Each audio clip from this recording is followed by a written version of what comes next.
Alors, comme tous les jours, un autre dossier est inspiré d'une question que vous nous avez envoyée, soit en nous appelant au 0805 383 383, c'est gratuit, soit en nous envoyant un petit mail à ensemble-normandie@francetv.fr, soit vous inscrivant sur le groupe Facebook, c'est bien un groupe, il faut s'inscrire, ensemble c'est mieux, avec France 3. Voilà, alors aujourd'hui on va répondre à une question de Florian et David, un petit couple qui nous demandent gentiment, ils nous disent « Nous envisageons d'acheter une maison ».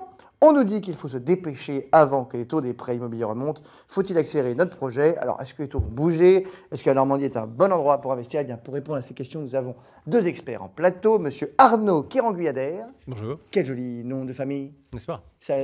On n'y va pas avec le dos de la Cuyadère? C'est quoi l'idée? Ça veut dire quoi? Ça veut dire la maison du tisserand. Ah bah la maison. Voilà, Voilà. vous êtes prédestiné dès que vous êtes né, puisque vous êtes courtier. C'est ça. Ça veut dire que vous cherchez les meilleurs prêts immobiliers, c'est ça en gros? Exactement. Pour vos clients. Pour Et le à client. côté de vous, Tony Hamon. Rien à voir avec Bonjour. moi, évidemment. Non, rien du tout. Non, et vous travaillez pour la FNAIM. C'est quoi Je ça? préside la FNAIM pour la Normandie, C'est quoi la FNAIM? la Fédération nationale des agents Ah oui, immobiliers. c'est pas facile à dire. Voilà, déjà. Bien sûr. Alors vous allez pouvoir nous aider. Et puis pour commencer ce dossier avec un petit peu d'humour, je vais utiliser mon coup de fil d'un ami. Ah oui. En effet, j'ai la chance d'avoir un ami un petit peu célèbre dans l'immobilier. On va voir s'il est là. Bonjour Stéphane, tu es là? Bonjour, oui, Ah, oui, je suis là, je mon suis là. Stéphane, Bonjour. quel bonheur. Comment ça va bien? Bah, je suis content que tu m'appelles enfin. Heureusement, quand tu fais des émissions pour m'appeler, je suis quand même content d'être avec toi. Eh oui, ben moi aussi. Alors c'est vrai qu'on travaille beaucoup. Alors Stéphane travaille sans arrêt, il faut le savoir. Il n'arrête pas, Stéphane. Il a des émissions de télé, il a ses agences immobilières maintenant partout. Et maintenant, tu fais même des BD. Tu fais des BD, Oui. des bandes dessinées. Une bande dessinée, comme ça, on touche un petit peu tous les âges, de 7 à 77 ans, et moins de 11 euros. Vous savez, c'est le matin, j'ai du mal à me réveiller. Mais oui, mais Hein? non, mais tu travailles Il est pas le beaucoup, c'est seul. normal. Une BD qui s'appelle L'amour est dans le pré. Alors, il faut savoir aussi que Stéphane est très copain avec Karine Le Marchand, donc j'imagine que tout ça est très lié. Et dans L'amour est dans le pré, on apprend des trucs, ça peut servir pour notre ami Arnaud qui est courtier.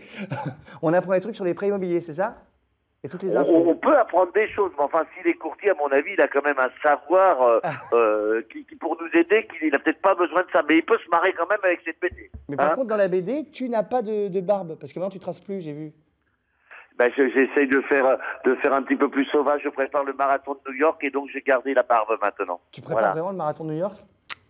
Oui, pareil, oui, avec Karine Le Marchand. Mais ils sont Oui. incroyables, ils n'arrêtent pas, ils courent partout, ça doit bien. Alors du coup, bah, Stéphane, pendant que tu es là, on a une question. J'ai Florian et David qui nous demandent si c'est le moment d'acheter en Normandie. Qu'est-ce que tu en penses, toi?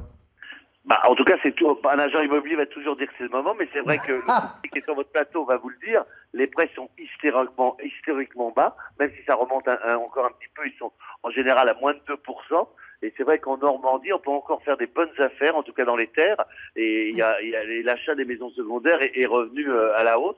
Donc c'est plutôt sympa, oui. Eh ben voilà, bon bah ça a sûrement aidé Florian et David. Merci mon Stéphane. Quand est-ce qu'on te Merci. voit à la télé, au théâtre? Tu retournes au théâtre bientôt ou pas?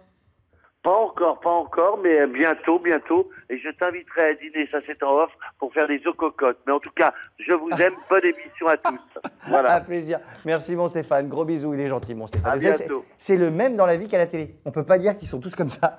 Je peux vous dire que lui, il est exactement pareil. Voilà, il est adorable et très gentil. Donc il nous a donné un petit truc sur les terres. On va voir si tout le monde est d'accord. Tony, on va commencer par vous du coup. On va passer d'un agent immobilier au président des agents immobiliers. Alors, la FNAIM, donc ça représente tous les agents immobiliers, tous ensemble. la Donc, Normandie. donc j'imagine que. Normandie. Oui, mais Voilà, c'est tout le monde. C'est-à-dire que est-ce que c'est les agents de Stéphane, les agents des autres agents, c'est tout le monde Oui, ensemble? par exemple, les agences de Stéphane font partie des adhérents de la FNAIM. D'accord, Par donc exemple. tout le monde est là-dedans. Et ça sert à Pas quoi tout le lui monde. Pas Voilà, tout le monde. Pas tout le monde, mais Une une bonne grande moitié. Une Mais bonne ça moitié. permet quoi? Voilà. Ça permet d'être sûr que c'est des agents qualifiés? C'est quoi des l'idée? agents qui adhèrent à un code de déontologie, qui adhèrent à toute une norme pour le respect du client, des formations, des engagements de qualité auprès des consommateurs, en fait. D'accord, parce que j'imagine qu'il y a des histoires d'agents immobiliers pas toujours au top du top, peut-être que vous nous raconterez. Eh bien, on alors, y veille. Alors la question de Florian et David, est-ce que c'est le moment d'acheter en Normandie? Ben, comme disait Stéphane Plaza, si on n'achète pas maintenant, on n'achètera jamais. C'est vrai qu'on a des taux qui sont tellement faibles aujourd'hui que Parce si que là, ils ont peur. Oui. Ils disent, on Oui. pense que les taux vont remonter. Est-ce que c'est vrai déjà? Oui, bah, c'est ce que tous les experts prédisent sur le 2019. Donc la conjonction de prix qui sont malgré tout dans beaucoup de régions, il l'a dit tout à l'heure, notamment dans les terres, très raisonnables, plus des taux de crédit qui sont historiquement bas. Si on n'achète pas maintenant, on n'achètera jamais. On n'achètera jamais. Voilà. D'accord. Le taux de crédit, du coup, alors pour le coup, c'est votre domaine, Arnaud.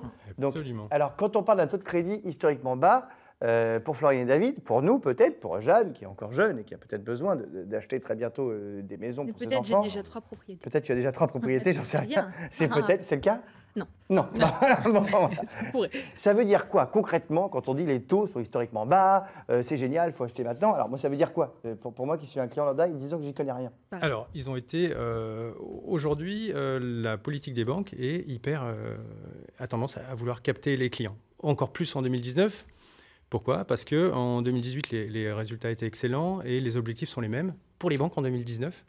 Donc elles ont tout intérêt à grappiller un maximum de parts de marché dès le premier semestre, qui est la grosse partie de l'immobilier où il y a beaucoup de transactions. Au début, le premier semestre, il y a peu de transactions qu'à la fin. Il y a plus de transactions sur le premier semestre qu'à la fin. Donc, parce que les gens cherchent une maison pour l'été peut-être? Je ne sais pas comment ça marche, ils cherchent une résidence secondaire. Non, il y a plus d'activités. Globalement, c'est assez saisonnier. Ça va un petit peu avec le soleil. Les mois d'été, printemps, etc., les gens sont plus enclins à l'achat. Ouais. Exactement. Voilà. Donc, les banques ont cette politique de conquête et du coup baissent leurs taux. Mais alors concrètement, parce que là on a entendu Stéphane dire des taux à moins de 2%, ouais.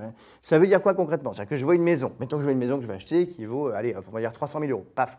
Ça veut dire quoi un taux bas sur ce que je vais payer? Vous dont c'est le métier d'être courtier en assurance, de trouver d'être courtier en prêt, de trouver les meilleurs prêts. Un taux bas sur 20 ans, on est entre, en moyenne, avec des super dossiers, à 0,7% sur 20 ans, mais globalement, la grosse majorité, c'est entre 0,7 et 1,60.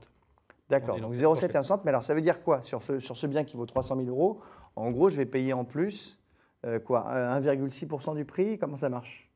Vous avez payé 1,6% du montant global. Par année ou au total? Au total. Ah, Au total. d'accord. Ah oui, mais donc c'est quasiment rien. Ah bah Si- pas, non, c'est pas grand-chose. c'est pas élevé du tout, non, effectivement. D'accord, donc c'est le moment d'y aller. Ah oui, ça n'a jamais été autant le moment, ouais. Et alors, quand on veut acheter un bien, on vient vous voir et vous allez voir des banques, essayer de trouver le meilleur prêt possible suivant les banques? Parce que j'imagine qu'il y a des banques qui regardent des dossiers et qui Voilà. sont plus enclins à faire des gros prêts ou des petits prêts. Alors, on a effectivement des accords avec toutes les Toutes les banques. grosses parties, voire la quasi-totalité des banques, sur lesquelles on va pouvoir, par rapport au profil du client, trouver la banque qui correspond le mieux. Et évidemment avoir les meilleures conditions, les conditions de taux, mais finalement le taux ne fait pas tout. Il y a aussi l'assurance, les frais de dossier et puis les frais de garantie. Tout ça fait une échéance et l'objectif c'est lorsque le client vient nous voir, qu'on lui fasse un retour pour avoir l'échéance. Et oui, Finalement, parce que sur le crédit l'objectif, c'est total, on paye donc le taux, mais en plus, effectivement, les assurances, quand on a un problème, pour Exactement. payer tout ça. Et du coup, une fois qu'on a le crédit, tac, on peut aller chez vous et acheter la maison. C'est ça. Nous, on préfère que les clients soient allés d'abord voir le courtier, on va juger, et après ils vont. C'est-à-dire faire que en le fonction client, de alors le- comment ça marche? C'est-à-dire que le client va voir le courtier dit bon, bah écoutez, si vous trouvez un bien qui est correct, on peut vous prêter aux alentours de 300 000 € par exemple. Voilà. Et ensuite, il vient nous voir. C'est mieux de faire ça comme ça que de dire ah, j'ai vu cette maison, vite, vite, vite. Oui. Je vais demander si j'ai le droit. C'est ça que vous dites. Bah, ça fait partie des fonctions de l'agent immobilier, s'il fait correctement son métier, comme tous les D'accord. agents immobiliers de la FNIM le font. Donc, Bien sûr, un petit peu de pommade, en fait, toc, ils toc, font toc. il faut en sorte de sélectionner, de ne pas partir comme ça à ouvrir les portes, mais de voir d'abord au niveau du budget une enveloppe et de trouver par rapport à l'enveloppe ce qui va correspondre le mieux à la demande du client. Voilà. Ouais, donc, Très important, oui. oui, donc vaut mieux aller dans l'autre sens. Il vaut mieux Voilà. se dire avant voir- d'acheter un bien, je vais voir combien je peux acheter maximum. Exactement. Et ensuite, je vais voir une agence immobilière. On peut avoir des bonnes surprises, comme à l'inverse. Certaines Ouais. personnes n'ont pas anticipé les frais de notaire, notamment, ou choses comme ça, qui peuvent représenter quand même une petite somme. Ah bah les frais de notaire, c'est beaucoup, c'est 7%, je crois, non? Oui, de oui, mémoire? c'est beaucoup. Un truc comme ça. Ouais, Et puis environ. d'autres personnes ont par contre des possibilités qu'ils ne soupçonnaient pas, et du coup, ils peuvent augmenter leur budget tout en gardant un budget. D'accord, oui, parce que par exemple, 7%, c'est vrai qu'on voit un bien à 300 000 €, et ben là-dessus, il faut payer en plus les frais de notaire. Donc 7%, ça fait 21 000 € en Et plus oui. à sortir. C'est ça. Voilà, plus d'autres choses, j'imagine, en plus des frais de notaire, non? Ou c'est le truc à sortir en plus? Non, bah, d'éventuels travaux s'il y a besoin de faire des Ah oui, travaux. bah mais, évidemment. Bah, ça, voilà. quand on achète. Et puis le meublé, enfin bref. Oui, il faut avoir Oui. une bonne enveloppe dessous.